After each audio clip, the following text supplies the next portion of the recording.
56 सालीच केलं माझ्या बापाने आमचं धर्मांतर. पण काहींना अजून कळले नाही धर्म आणि धम्म यातलं अंतर.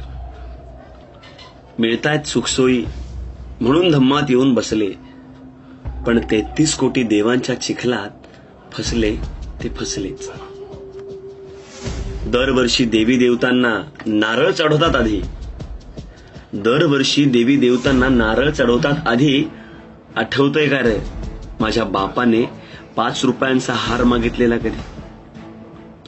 अरे एवढं सगळं देऊन त्याने कसलीच मागणी केली नाही.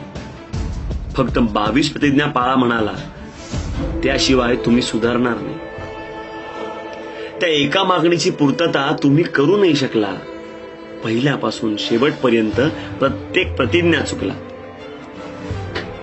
दगड धोंड्यांचा देव डोक्यावर घेऊन मिरवतो साज. दगड धोंड्यांचा देव डोक्यावर घेऊन मिरवतो साज.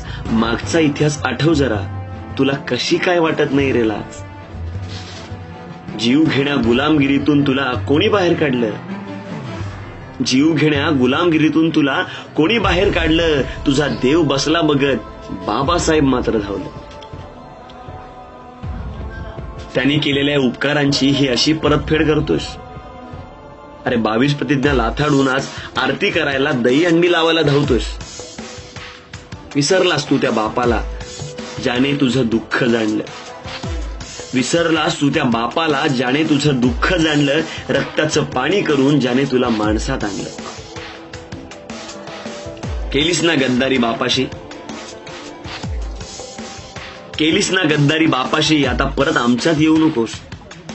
कोणाचा उधो उधो करायचा तो कर, पण इथून पुढं जय भीम मात्र करू नकोस.